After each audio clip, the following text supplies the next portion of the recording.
Welcome to tonight's Diabetes Chat, guys. I am Tom. I am the co-host for tonight. Tonight we are joined by Paul and Lesley Alison from the diabetes community and tech collective.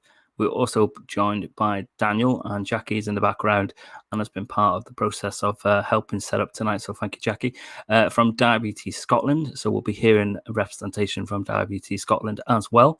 In tonight's chat, we'll be talking about #DiabetesTech.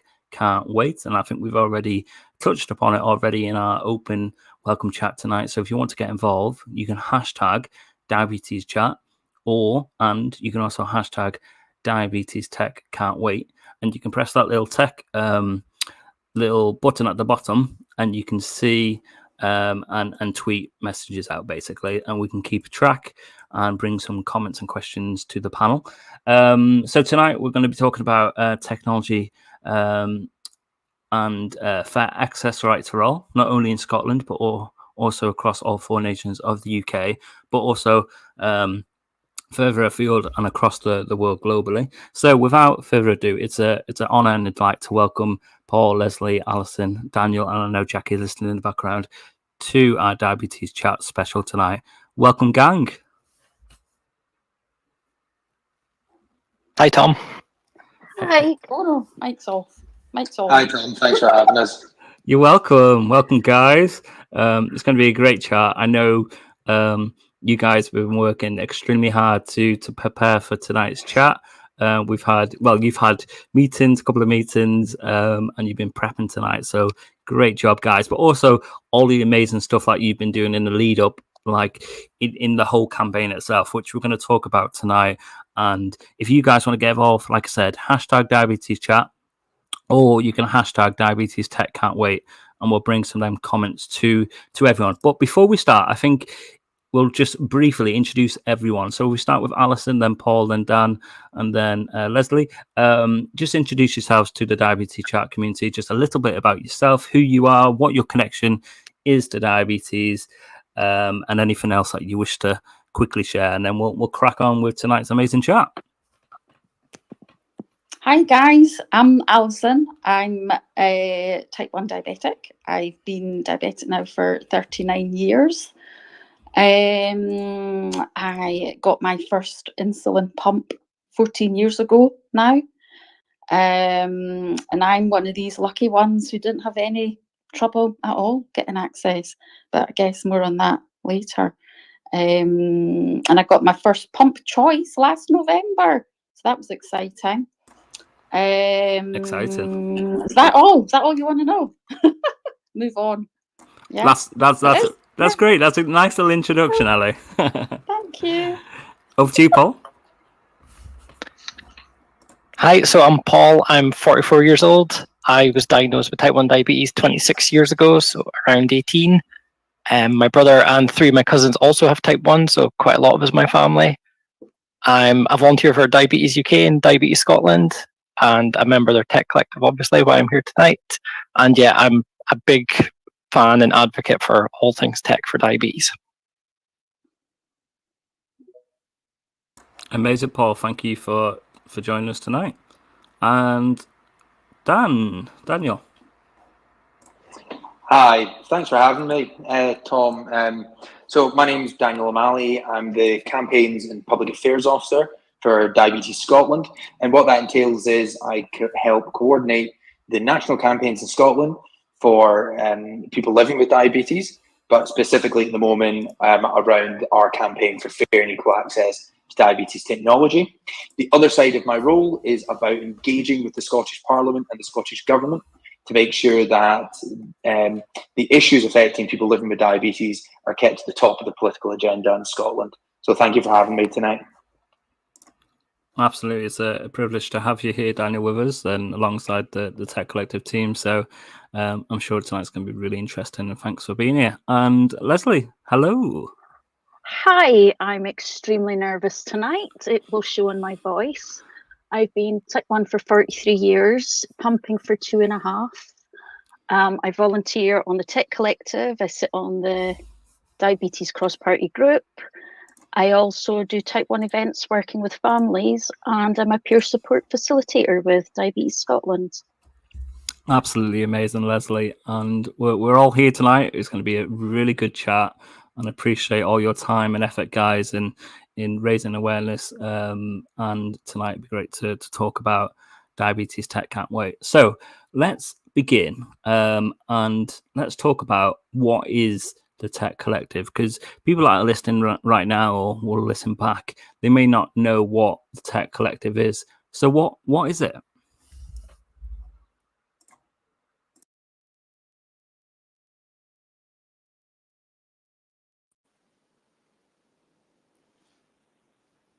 I'll jump in first. It's a group that was set up by Diabetes Scotland, mainly for people who are passionate about using technology to manage their diabetes.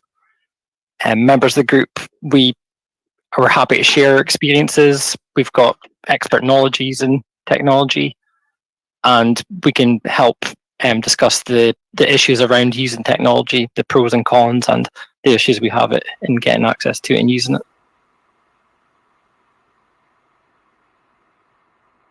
And how many people are part of this team in Scotland, Paul?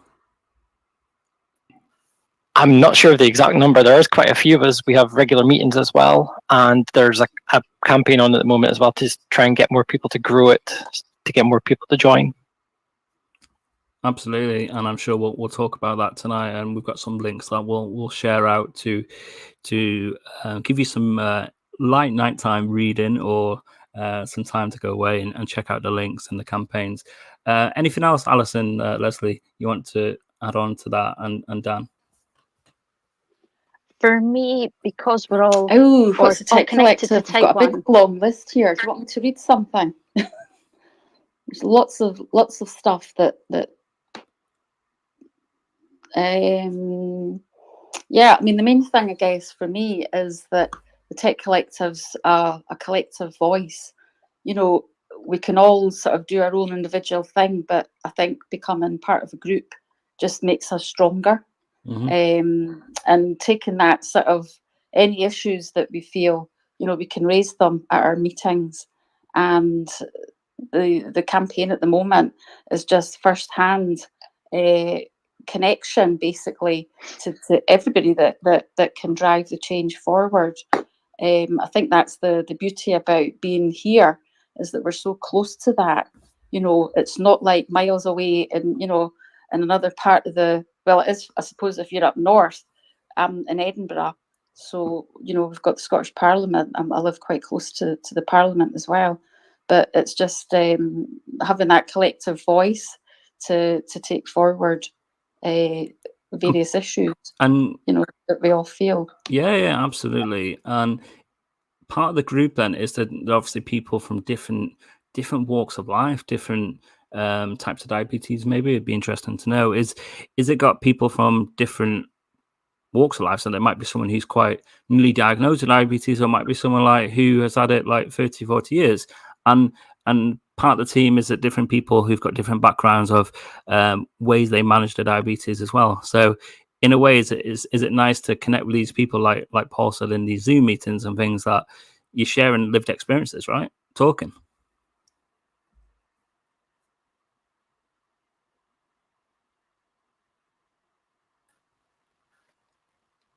Absolutely, you're right. There's different. Everyone's got different skill levels. Everyone's got different comfort levels of what technology they're comfortable using. So, like you say, just talking about that in a group, sharing that, having people from Diabetes UK, Diabetes Scotland, listening to our voice and the things that we're experiencing, and then being able to feed that back to decision makers. That really does make a big difference. Absolutely brilliant. Lesley, was there anything else that you wanted to share with the Diabetes Chat community tonight on what the Tech Collective is? After my first Tech Collective meeting, I realised I'm not alone. I live up in the north of Scotland, a hospital, one clinic for the whole area. So you're very sort of isolated in forms of diabetes.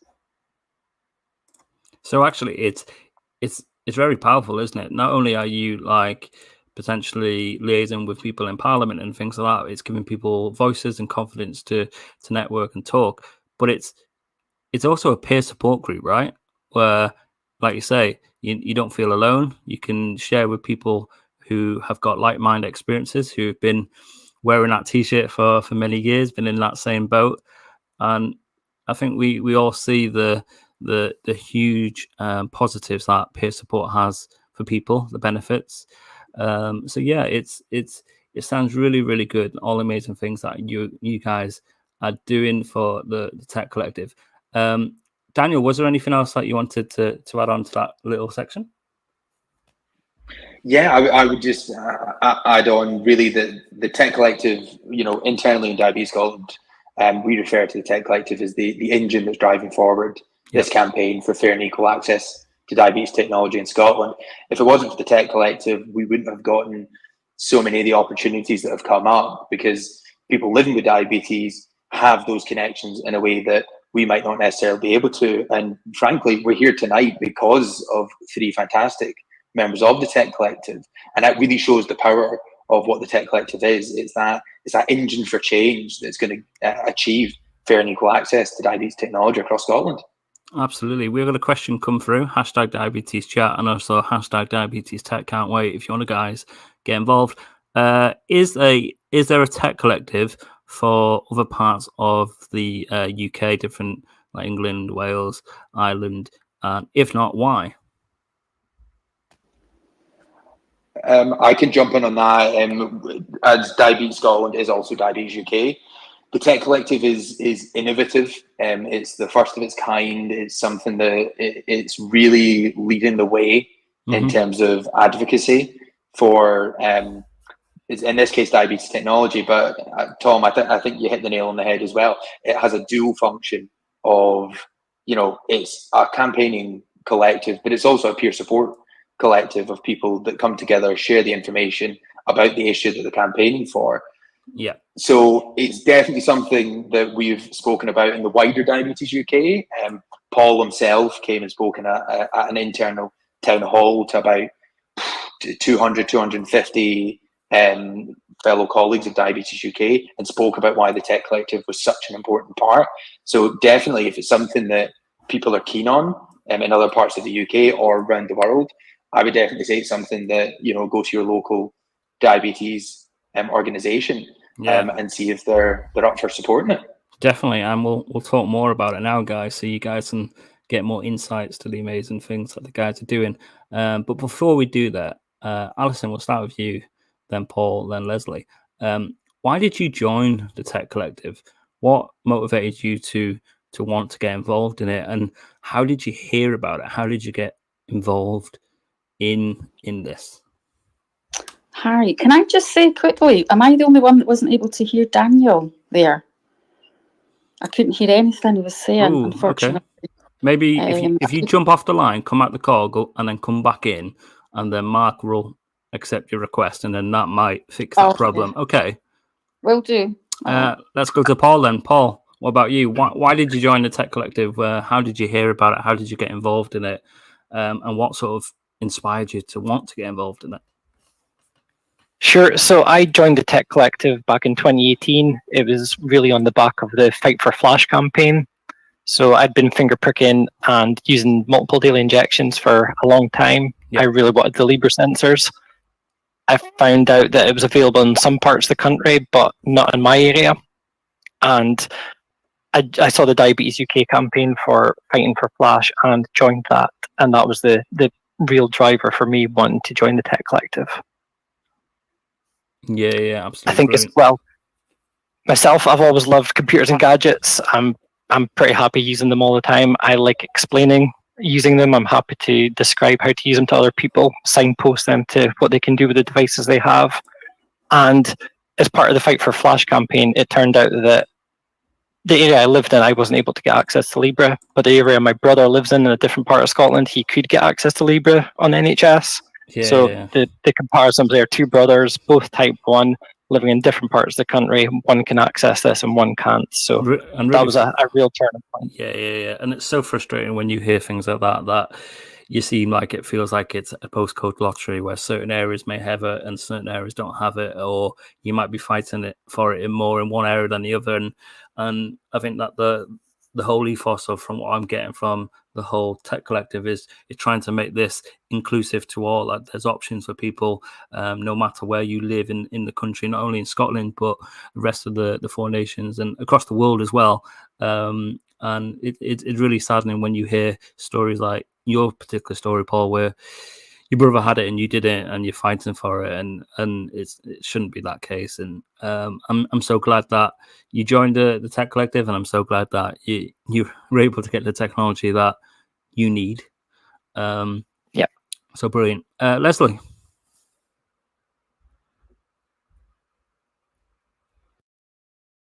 I think we've lost Lesley. So we'll come to Alison. Good old technology tonight, guys. Oh, the irony. The irony. Yeah, tech, like, yeah.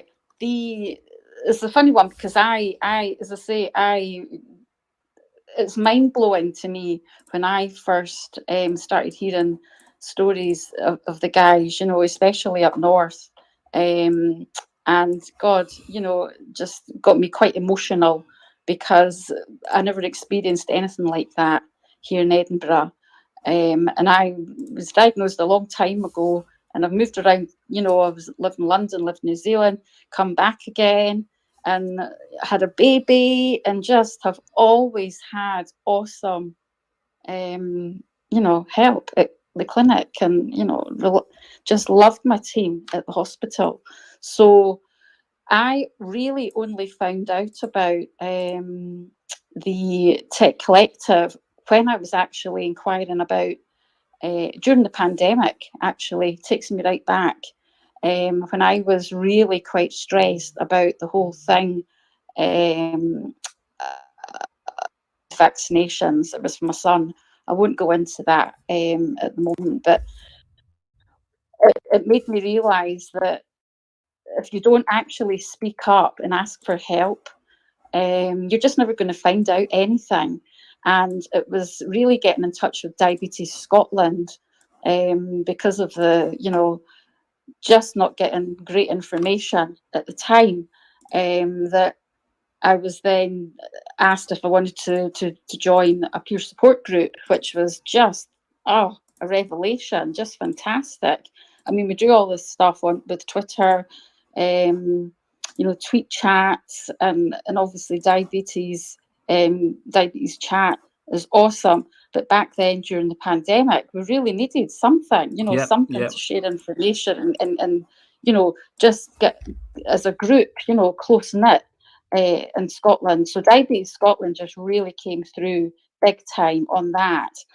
And of course, I'm just one of these people. I just want to know information. I want to know everything that's going on, up to date stuff, just be kept up to date, you know, which is difficult, you know, because you don't see your clinic very often. You know, you're not in touch with them often. And it was actually the Diabetes Scotland facilitator who said to me, "Oh, Alison, you really ought to join the Tech Collective.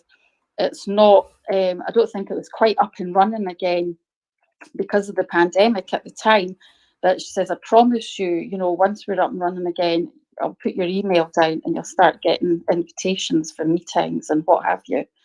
And that for me was just like the catalyst, you know, just like the light bulb that flicked on. And I think that was really where I kind of found my voice, because if you can't advocate for your own health, you know, at a time like that when you really need it, you know, when are you gonna? And it just sort of snowballed from there, because once you join the Tech Collective, you join the cross-party group, and it's just I can't put into words how grateful you feel at being able to kind of just put across how you feel about your own health and how you have to manage it 24/7, what we all do, living our lives and thriving in the lives that we live. And you know, you meet people that are really rooting for you and want the best for you, and they know the ways through to get that, hopefully, because we don't, you know, but we're the ones having to live it and live with it. So we have to be part of that. We absolutely have to be part of that, and I will always keep saying that. If you don't get involved, you know, you can't influence and you can't help others, you know, because not everybody wants to be that person, you know, putting themselves forward, and it takes a lot of courage. I mean, I feel quite nervous just sitting here, but at the same time, it's such an opportunity, and you might think twice about it, but I tell you, once you grab it, you'll never look back, because you think, God, I'm so happy that I did it. Absolutely. Because you know that it's making an influence, and you have to take it and strangle it, I always think. Hopefully it rubs off, you know. Indeed. Yeah, hopefully it'll rub off.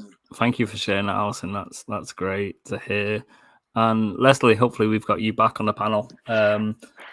Why did you join the Tech Collective, and how did you hear about it, and why did you get involved? What motivated you to get involved? Well, for years I struggled with high blood sugars and hypo at 2 a.m. after I'd been doing karate. And to be honest, the hospital wasn't much help. They're just take a unit off, take a unit off. So taking units off, it created other problems at other times of day. So I was getting quite a bit of a dark place with it. So I went off looking to find out, no, there has to be a better way. And I found all these people online who said, oh yeah, you get this pump, you get CGM, you get the Libra, the Dexcom, the T-Slim. I'm like, why have I not been told about these? So I asked for tech, and I got told, oh, you've got to do a carb counting course. That'll be a couple of months. A couple of months passed. I phoned out, oh, it'll be 8 months. I'm like, great. No, that's another 6 months on top of what I'll have to wait anyway. But I was lucky and I got a cancellation. But I got an appointment saying, we're giving you a pump next month. Come and pick one. Okay. Asked for the T-Slim. After doing tons of research, it was too expensive. So I made an agreement for Medtronic. The next week, the country shut down with COVID. So I was left waiting for ages. Oh, we'll get to you. We'll get to you. But they might withdraw the Medtronic for a cheaper version. Oh, great. And I read reviews and documents on one of the cheaper versions, and it wasn't very good. So I ended up, I was told to contact my MSP to get them to speak to the hospital for me, which everything just went downhill. They were I don't think it'll make any difference to your time and to your A1C, your time in range. No, you should be lucky. Take what you're given and be grateful for it. This was during COVID, and I got into a really dark place with it. Yeah, I bet. I was ready to hand everything back and just say, look, if I'm costing you that much, I won't have it. I'll just see you in A&E. So eventually I did get a pump, but I don't want anyone else to go through that anymore, to be treated like that, like a drain on society. Is that what inspires you to be part of the Tech Collective then? It's that you don't want people to go through what you walked, and you want to try and help. Yeah. Exactly. If you're struggling with your diabetes and you're looking for a change, it's going to affect you mentally. You're not going to have the energy to take on accountants basically saying, oh, that's too expensive. So I don't want other people to go through that. Thank you for sharing that. I think we've all probably been through situations, haven't we, where we've been in hard times or burnout or really fed up with diabetes. And when you are asking your teams, can you have this or that, and you can't get it for whatever reason. One of the comments when you hear is your diabetes is too controlled. Yeah, but how that doesn't just happen, does it? There has to be a reason why, because you're managing your diabetes, you might be micromanaging, you might be really attentive to detail to it. You know what I mean? It's hard. We all know it's relentless. And when you hear comments like, but your A1C is too good, it really gets me down. If that's the reason, because we know the relentlessness of getting to that point. And I'm sure we'll talk about it in a bit more detail later on. So next question. What has the Tech Collective achieved so far, guys, on the social medias and some of the things that you guys have done to influence others? I know you mentioned the MPs and Scottish Parliament. So does anyone who want to jump in there and tell us what sort of things has the Tech Collective achieved so far? One of the strange ones is I got a DM from a journalist.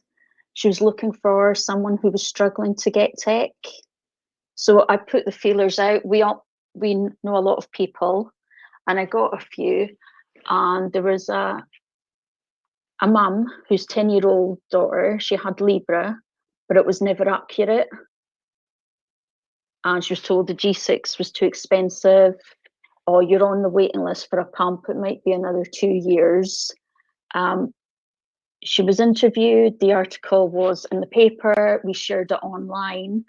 And I know last week she got the Dexcom one a couple of weeks ago, and she had training for the Omnipod. So individuals are gaining from us encouraging, giving them the confidence to speak out. That's brilliant to see the positive impacts of people speaking out and working within the Tech Collective and hearing the stories of that. It's a shame when you hear the difficult stages and when things aren't really in a good place. But when you do hear like things like she's got Dexcom 1 now and potentially talking about pump something, it is exciting to hear that. Alison, anything else that you wanted to bring into this bit? What has the Tech Collective achieved so far?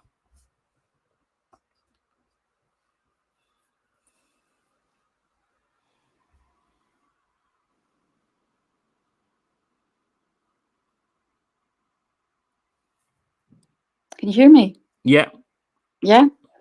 I think for a lot of people, it's just highlighting again everybody's story, keeping everybody up to date, being proactive about trying to, get different stories heard and out there, which just basically influences everybody else.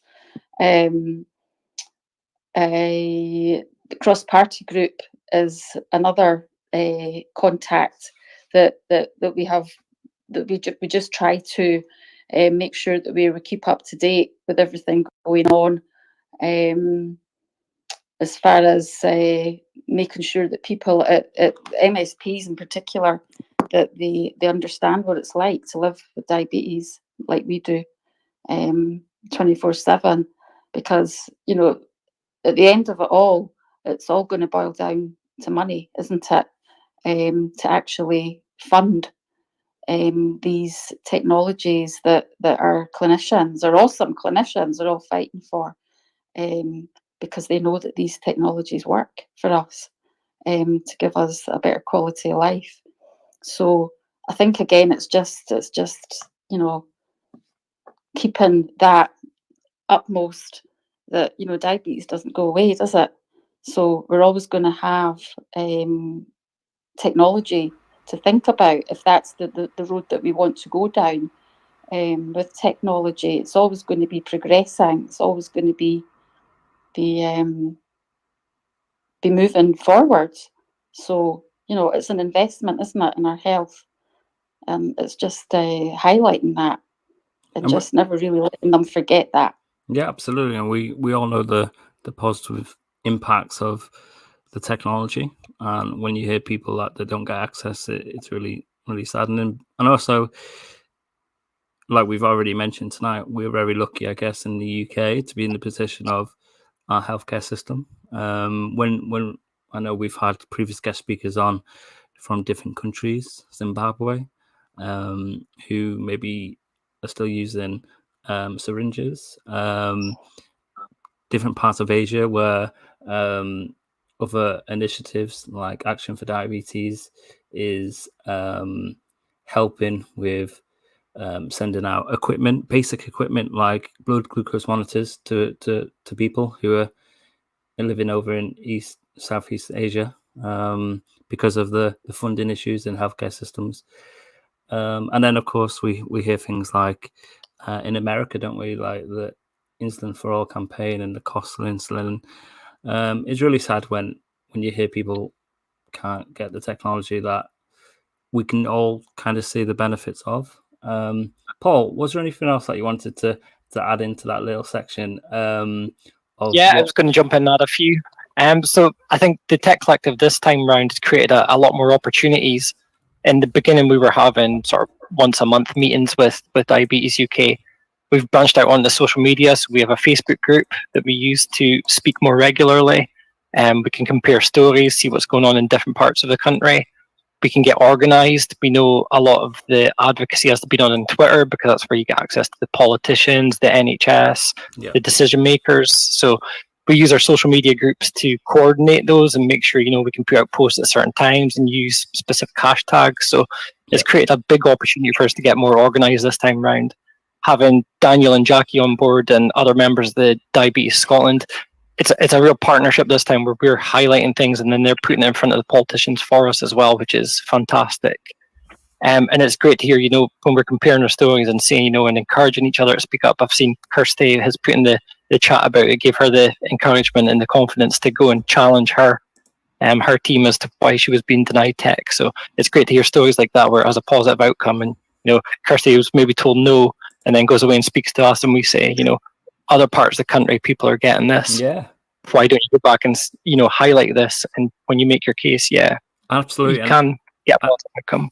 No, I get that totally. And that's where peer support and online communities, social media, Facebook groups, Twitter pages, you name it, are so vital, aren't they, to kind of keep up to date and see what's going on? Because it's just a great place to compare different things going on in different parts of the country and just ensure that everyone's being treated the same. Yes, because I know 2 years ago when I wasn't in this sort of position I'm in now, is I felt completely alone. I didn't know much, and I kind of knew a little bit about Libra, but that was it. I didn't know anything else. And it's only from the community I've seen amazing people like you guys advocating for amazing technologies and stuff like that. You start learning about it, and then you know what I mean? So I do worry for the people who maybe aren't as tech savvy, and like you say, the social media has had a big impact. Because like you said, you've got like MPs and different healthcare professionals on social media, and that's great that they interact with. But I feel for the people that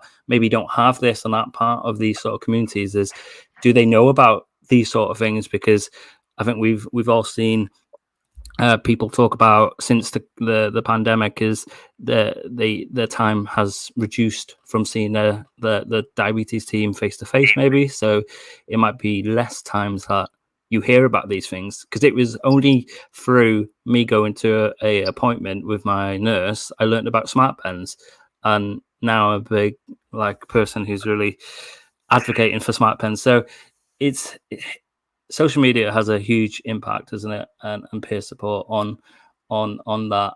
Daniel, was there anything else that you wanted to bring into that before we fire some questions at you? No. I think the Tech Collective answered it amazingly, better than I could. Super. Can I add something to that? Go on. Alison found a petition online for pump access for children in the Highlands of Scotland. I reached out to them. They knew nothing of the campaign. They're being told they're having to wait 4 years, maybe more. Their doctors are saying, contact the MSPs, tell them we need more funding. They're asking for more funding. But with Alison finding that petition, they've actually joined us on the Tech Collective. They've been really good with doing things like filling in a ScotGav form that's wanting to know how we need to improve rural and remote healthcare. So they've completed that, and sort of bumped that up the list to get diabetes tech recognised as a need. Just because you live in the north of Scotland doesn't mean you should be excluded. Oh yeah, 100%, isn't it? We've talked about that already tonight, isn't it? Like different parts of Scotland, Paul couldn't get Libra, but his brother can, and I hear similar stories around England and the rest of the UK that certain people can't get certain insulins in certain areas. And you see and hear the impacts of how things may work, and you want that for your healthcare, for your diabetes management, and then you go to ask it and you can't get it. It's really frustrating. So let's catch up a little bit with Daniel a little bit. So Daniel, obviously you're the campaigns and public affairs officer at Diabetes Scotland. Can you share with us a little bit about what that role actually entails? What sort of things do you do on your day to day? And then we'll in a sec we'll talk about the campaign itself. Yeah, no, absolutely. No, thank you very much. So in essence, I work for Diabetes Scotland, and what we do is we're the leading charity for people living with diabetes in Scotland, but we're also part of Diabetes UK, which means we're part of that wider community of nations in the UK. So we're also part of that wider campaigning. So we focus on Scotland, but we've got the support from Diabetes UK as well. On the day-to-day in my role, what I basically focus on is coordinating our campaigns in Scotland. At the moment, that's tech, but next year it will be other specific issues facing people living with diabetes. And then the other side of my role is about working with MSPs and working with the Scottish Government to make sure that diabetes is top of the political agenda in Scotland. And what sort of things have you actually taken to Parliament, to the Scottish MPs? What sort of things have you discussed with them, or has there anything come out of what you've put to them? Yeah, no, absolutely. So really the work with the MSPs this year has been around highlighting the inequalities of access to diabetes technology in Scotland. So what we did was we started with working with one of our co-conveners of the cross-party group, which Alison's already spoken about. Yeah. We worked with that MSP to get a parliamentary motion, which basically is when the Parliament, the MSPs, all put their name to a kind of document that outlines what the Parliament supports. So in this case, it was the Parliament acknowledging our campaign for fair and equal access to diabetes technology and highlighting that there is an inaccessibility to tech in Scotland. And that parliamentary motion now currently sits with just under 30% of all MSPs supporting it. And that's 3 party leaders and 3 health spokespeople. And it really shows the support that the MSPs have, that the Parliament has for this campaign. Yep. We've also had 4 written questions to the government from various MSPs. They would have been a lot more, but due to the ANYA announcement of the National Onboarding Programme for Diabetes Tech being a bit delayed, we held off on that because we wanted to make sure that we were getting the right information for people living with diabetes. We also had one of our fantastic supporting MSPs, Faisal Chowdhury, who asked a question in the chamber of the Scottish Parliament, asking what is the situation for fair and equal access to diabetes tech in Scotland? And that question was asked just before the election of the new First Minister. So frankly, the chamber was completely full for once. So, everybody heard it. All the MSPs heard it. And we've also had 2 letters to the Cabinet Secretary for Health. And the Cabinet Secretary for Health has got a very long title. But we've had 2 letters to him, again, welcoming that announcement of the National Onboarding Programme for Diabetes Technology, but actually going further and stating what are the government's plans to go further and faster in rolling out diabetes technology, but also what are their future plans for continued sustained funding of diabetes technology. Yes. That was sent in by one of our co-conveners, but also one of the other party leaders and health spokespeople in the Scottish Parliament. So really, these are showing that activity and that political attention that is on the campaign for access to diabetes technology, and it's also part of what the Tech Collective has been supporting us in doing. Absolutely brilliant. Alison, Paul, Lesley, let's bring you guys in.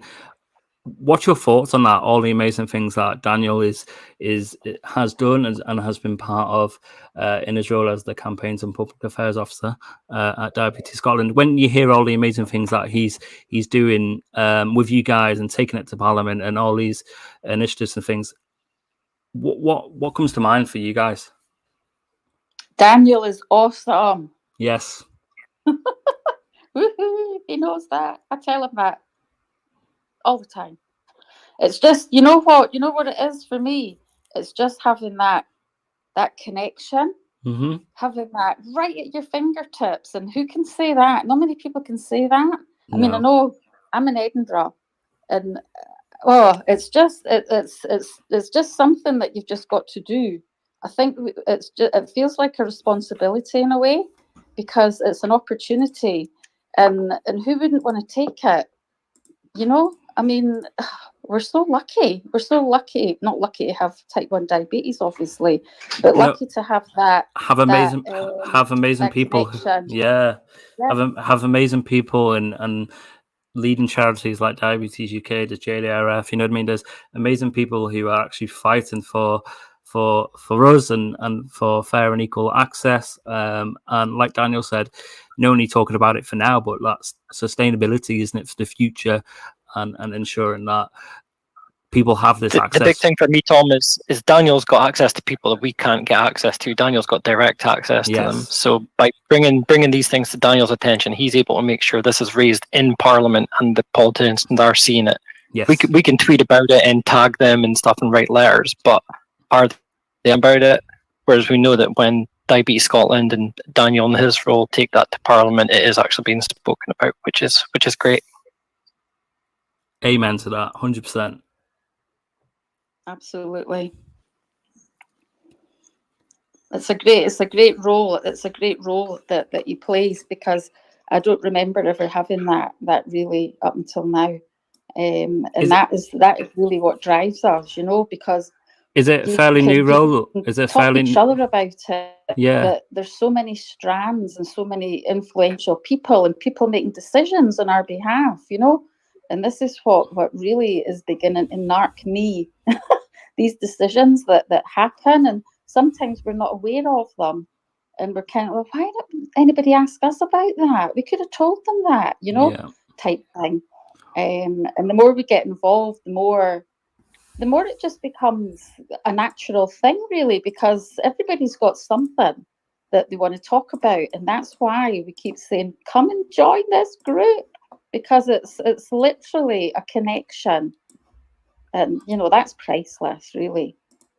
It does feel a really big team effort this time round as well, which is great. Between the people joining the tech collective, the people living with diabetes, and Diabetes Scotland being able to take this in front of the politicians and the decision makers. What we have to remember is diabetes, until we get a cure, diabetes, we've got it.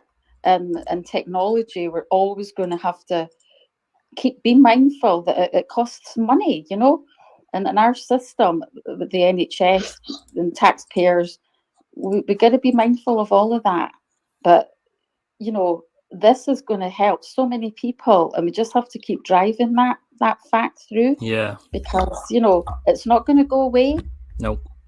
And it needs to be fixed kind of long term. That would be great, to have a system where we don't have to keep doing this, we don't have to keep campaigning, and I'm sure that'll be something that'll come out of this, in the future, because it ain't going anywhere else, is it? We have to keep on it and keep encouraging each other. So what are the plans for the future then, guys?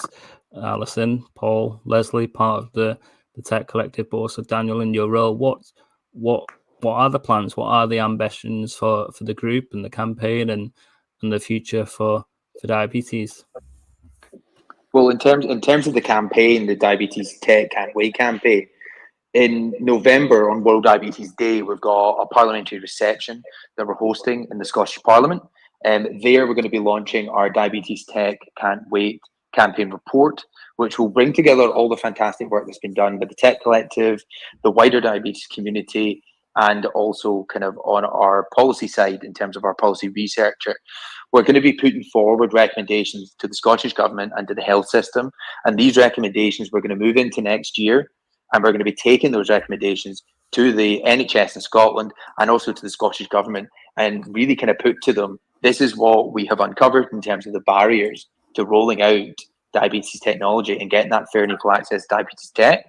And this is what we think should be done to really bring down those barriers and get to where we all want to be, which is fair and equal access to diabetes tech across Scotland.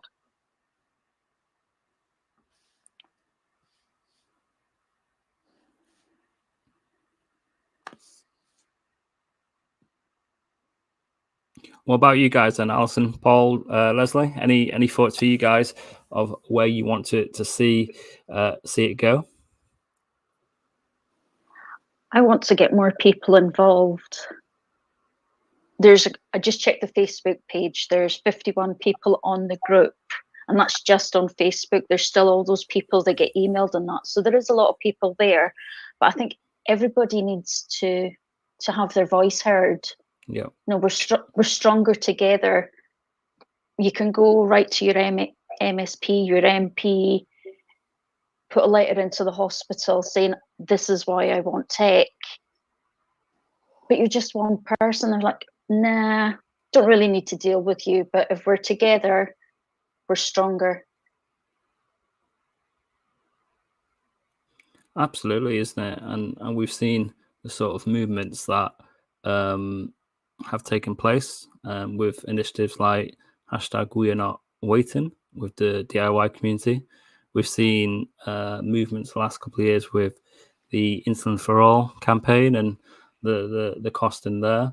And you know what I mean? We've seen also in England as well how things have massively changed just this past decade, this past couple of years, with amazing people in the healthcare professional like Parthakar. And I'm sure you've all seen the sort of roadmap of the evolution of tech in the UK and how it's changed over the last 5-10 years. And some of the points that I put down here was like things such as tech CGM for pregnant women, the nice consultation on the provisions of Flash, and as we're aware now, the Libra turning into a CGM, the nice TA draft with the hybrid closed loop. You know what I mean? They're amazing things that have evolved over the last couple of years, and people hopefully are getting that access to that.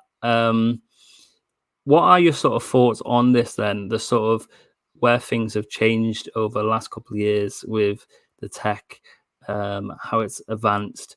What's your sort of thoughts on this? And when you hear about choice and access, and it's good when you hear these things coming through, but then people may not get that choice. What comes to your mind when you hear that people can't get it?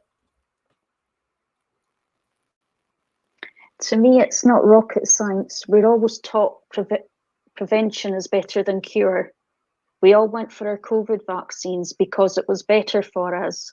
So to give people the chance to get their blood sugars into into what they call a normal range for longer prevents complications. Yeah. It's cheaper in the long run. How much does kidney dialysis cost, or a day in ICU? You know, to me, it's pretty basic. The fundamentals of it. Yeah, no, I totally get that. And hopefully things will improve. And we talked about that in our sort of welcome chat tonight, where David was talking about he wanted a Libra for many years, and he felt if he would have had it sooner, then that would have helped him in his sort of diabetes journey, and maybe lessen the load and help with not worrying about complications. And like you say, Lesley, I totally get that. What's your thoughts on this, Alison? Tom, sorry, Tom, when you said about how it makes you feel, it's the frustration and the injustice, you know, the fairness and access. I think looking at the future, there's always going to be new devices. There's always new sensors. There's always new pumps. There's always going to be this next new device. And my ambitions this time around is to try and make the decision makers improve the processes for how these devices get rolled out. Yes. Back in 2018, when the Libra first came along, it was the first really new one. So you could understand there were teething issues with one area maybe got it sooner than another. But it took almost 12 months for every area in Scotland to be able to get Libra 1. The process for Libra 2 was much better. But here we are now, 5 years later in 2023, with the Dexcom 1, the GlucoMD, and the GlucoRx sensors. Great work being done in NHS England, but it was released last August. It's 12 months later, and I think it's 6 areas still don't have access to Dexcom 1 in prescription. Yeah. It's a similar story in Scotland. It was put on prescription. The first area was December last year. It's now 8 months later, and only 6 out of the 14 areas are prescribing it. It's just, David said about the whole self-funding and the waiting. It shouldn't take that long. No, I want to see the process improved for absolutely pilot something in one area, but as soon as that's nationally improved, it should be available everywhere at the same time. You can't keep waiting months for the same access as someone else. Yeah, and it's highly so frustrating, isn't it, when you hear things have been approved by NICE or whatever, things are getting rolled out, and then you're thinking, okay, I can have this now. I can have this amazing thing like you've told me about, and yes, I can see the benefits that's having to my peers, and I can see how it's going to benefit me. But then when you go to ask for it, you go to, you know what I mean, and you can't get it. It's highly frustrating. Daniel, why were them areas not then implementing what was recommended for them to do then? And from your point, it must. It's so difficult, isn't it, when you hear this is to be implemented out, and then there's still areas that aren't doing it. It's a really good question, Tom, and it is really what is at the heart of our campaign. Part of our campaign, really, at the beginning of the year and throughout the year and to this point, is about just finding out that information. What is happening in some health boards that's meaning they're not able to roll out this tech, but other areas are.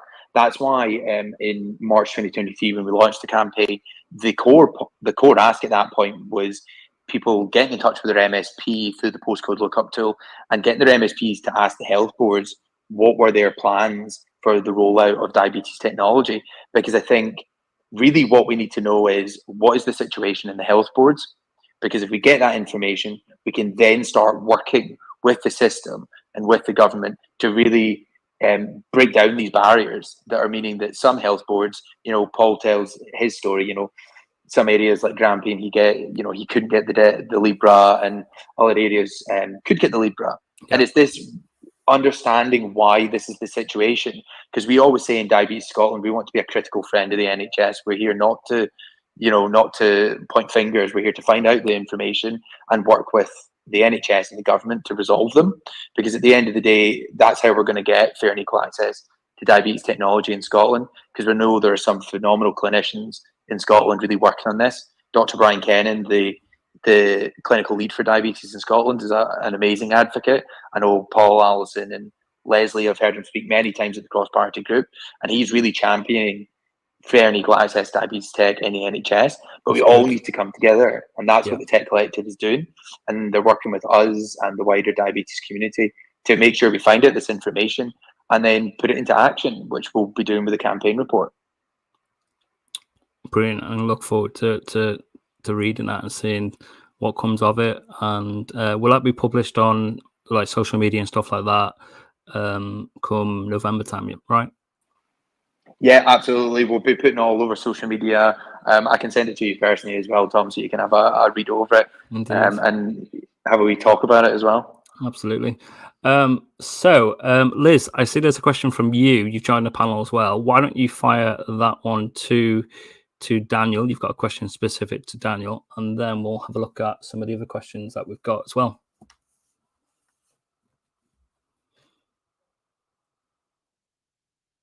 Okay, maybe Liz is... Yes, no, I'm here. Sorry. It's all right. Technology's not... I've been making notes as I've been going along. Guys, I just want to say what you're doing is fantastic. I'm just thinking about, I do quite a lot of advocacy work here in Ireland with our government. The way things are run here are different to the UK, as in we just have the HSE who manage the whole of the country. We don't have, like you guys have, various different areas. Like I lived in Luton for nearly 20 years. So I know there was, I can't recall what you call them, trusts. That's it. The different trusts. One of the questions I was asking Daniel is, what do you guys do, or what do you plan on doing when there's a new government? One issue that we had here, when we got a new government in 2020, I think it was, in 2019, there was three of us had the opportunity to present to our TDs and senators here in Ireland about diabetes. I asked my endocrinologist to come with us and speak about what was missing here. So we spoke about what was needed. We also invited Diabetes Ireland to come with us as well, and they spoke. But the one thing that happened was again, one of the things that came from that meeting is that we set up a cross-party diabetes group, which was made up with anyone who wants to join. What happened then was they had their first meeting in, say, December.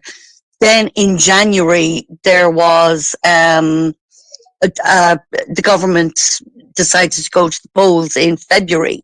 So in March, we had, it took 6 or 7 weeks to get a new government. When we did get a new government, then everything started. There was the TD that was chair of the cross-party group didn't get re-elected. So again, I'm fortunate. I know quite a few of my TDs in my area. So I contacted one of them. Again, it was COVID, so everyone was stuck at home, and asked, could we get it started again?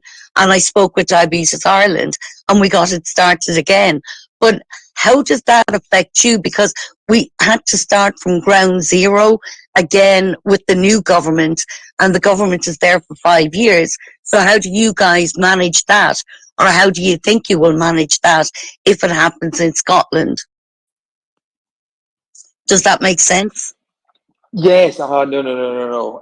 So kind of that question around how we're planning for the kind of forthcoming Scottish Parliament election, basically, and a possible change of government. Yes, yeah. Yeah, I mean, it's a really interesting question. The Scottish political landscape when I started this job was one, and if you'd bet me £100, I wouldn't have said it would have been where it is now. And I think that's the reality we're dealing with, and it's what we need to acknowledge, that I can't predict what's going to happen in the next Scottish parliamentary election. We have a prospective Westminster election next year. If that delivers, we're doing a lots of ifs and buts here, Liz, but if an election next year delivers a Labour government, then a Labour government in Scotland's looking even more likely. We're currently having conversations about, party conferences, what ones do we go to, how prominent are we at them.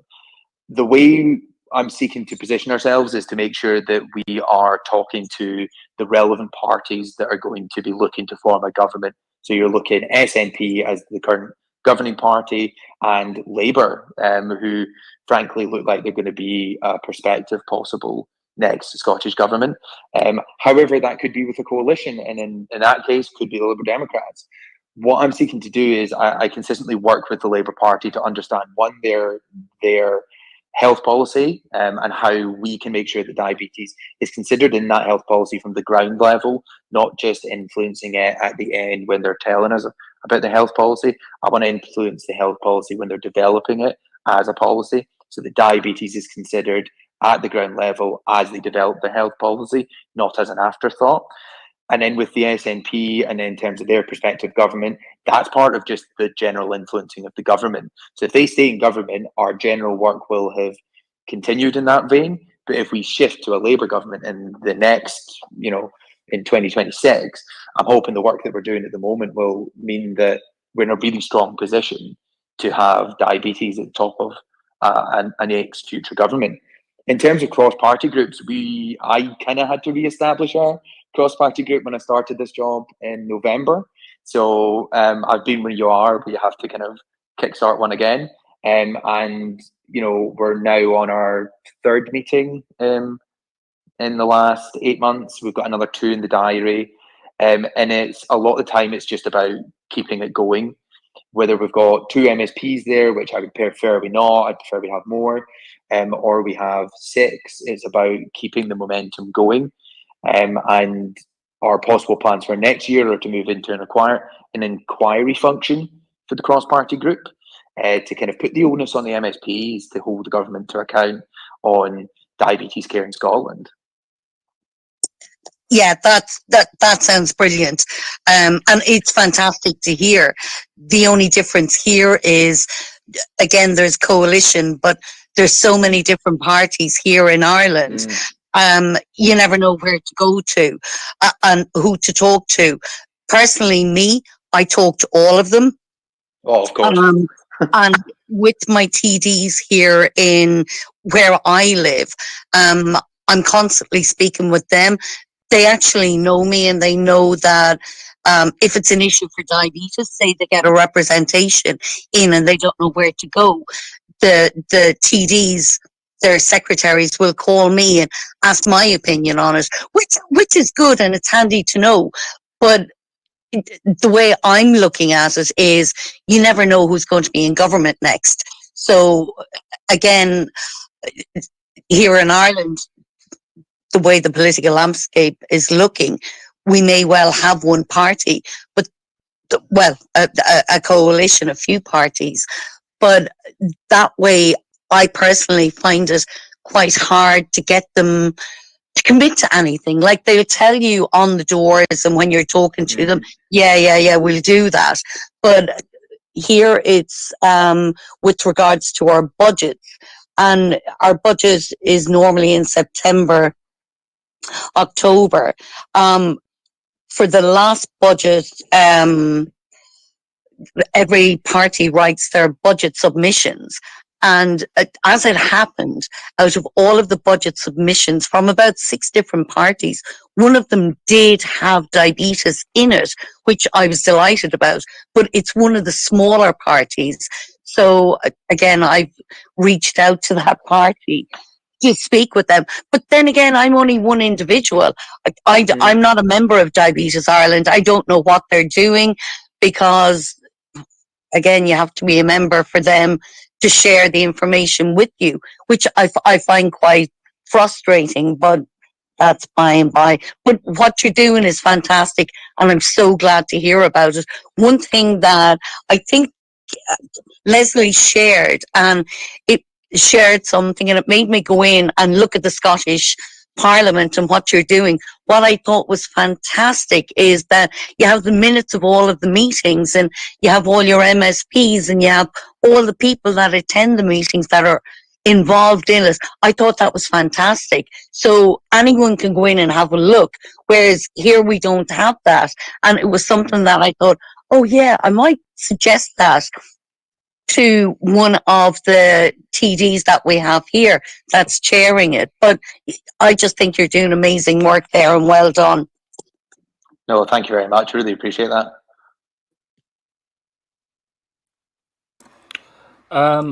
Thank you so much for Liz for talking and raising some points there for Ireland as well. Really fascinating chat tonight, guys, on Diabetes Chat. If you want to get involved, #DiabetesChat or #DiabetesTech. Can't wait. And if you have any comments or questions for the guys, please send them through. Was there anything else that you guys wanted to raise in this opportunity right now in tonight's chat? I know we spoke offline in our group chat. I'm sure we can set up future discussions, because I think it's so important that we do this. Was there anything, Paul, Lesley, Alison, you wanted to mention? Is there something I could say quickly, Tom? Go on, Daniel. Just to thank the Tech Collective for getting this opportunity and kind of putting the work that they're doing out there, and also inviting us to be part of it. Also, just want to say, in terms of our campaign going forward, the heart of the campaign is people's stories, and it's the lived experience of people living with diabetes. Yeah. And we're always looking for people to share their stories with us about their experiences of access to diabetes technology, or lack thereof access to diabetes technology. If anybody wants to do this, they can go onto our website, the postcode lookup tool, and they can input their story in there, and then somebody will get in touch with them to kind of flesh it out and kind of talk to them about how they would like it to be presented. So if anybody wants to share their story, which really is what drives this campaign forward, we'd really appreciate that. And it's also to say we've got a webinar coming up at the end of August where people can really come along and find out just information about tech. The webinar is focused on providing first-time information about diabetes technology. It's literally called Intro to Diabetes Technology, because we understood that a lot of people out there don't know about diabetes technology, let alone if they're eligible for it. So we've got the clinical lead for diabetes, Dr. Brian Kennan, who's also a diabetes consultant. He is going to be talking about what the tech is, what the eligibility criteria is, and really just providing that vital information. So that a tweet will be going out on Thursday with all the details and how to sign up. So if anybody wants to come and hear, it would be fantastic to have you along. Obviously, you'll appreciate it will be a bit more focused on Scotland, as it is the clinical lead for diabetes in Scotland. But you're more than welcome to come along. And as I say, we really appreciate the opportunity coming along this evening. So thank you very much. No, it's been really good. Thank you so much for coming on. In terms of the stories, are they specific to people that are residents in Scotland, or can it be people all over the UK and beyond, or is it for this specific campaign, obviously, because it's Scotland? Is it just Scotland residents currently? So if people use the postcode lookup tool, it's specifically focused on Scotland and England at the moment, Right. as that's where the campaigns have launched. But if you go to the postcode lookup tool and you put your postcode in for Scotland or England, it directs you to the relevant sections of the campaign, and input your story through there will direct it to the relevant campaign and make sure it's being used in the most efficient way to kind of get the story out there in the respective nations. No, that's great. That's amazing. Interesting question. So obviously you go to Parliament and you raise the voices of the Tech Collective and all the amazing stuff that you're doing. Or will it be a plan for someone who actually does have diabetes that actually goes to Parliament themselves and speaks to members? Has that been done, or is that something that could happen? Yes, no, it was done recently. We had one of our cross-party groups recently that actually happened just after the announcement of the national onboarding program for diabetes tech in Scotland, and we had two of our young leaders. It was Shelley and Alyssa Faulkner, and they both came along. Shelley spoke at our first cross-party group. Actually, I'm now getting confused with how many people have come along and shared their stories. Shelley presented, at the first cross-party group this year, and then it was Alyssa Faulkner and Kirsty Jarvis that spoke at the last cross-party group, and they spoke about their experiences of diabetes technology, and both spoke very passionately. And I know Alison was in the room and also asked questions as well, and I think Alison can speak to how fantastic Alyssa and Kirsty were at really putting across their experiences of tech to these MSPs. And also, it should be said that one of the co-conveners of the cross-party group for diabetes in the Scottish Parliament lives with type 1 diabetes herself, Emma Harper, MSP. Okay. Oh. Like Theresa May, I guess, who is obviously the Prime Minister. Yeah. Yes. Yeah. Indeed. Yeah. That's good.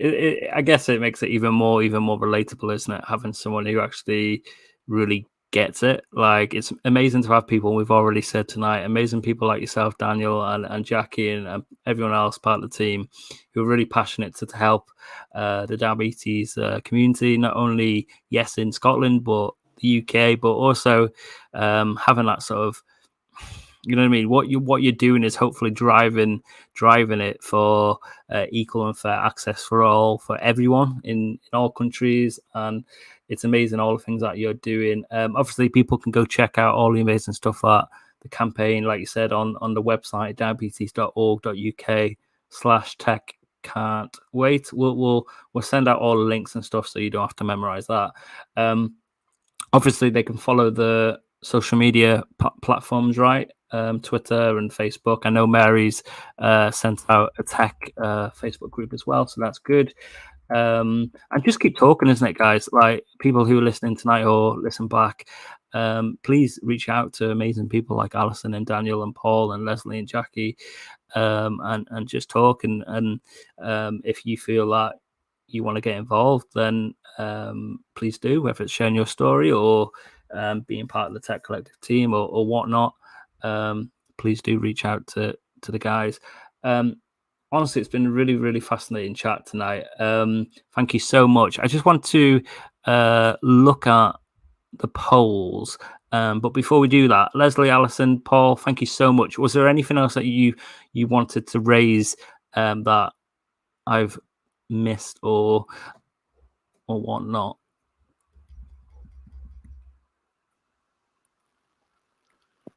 Don't think so. No, just thanks for the opportunity, Tom. Brilliant. Yeah, thanks for having us.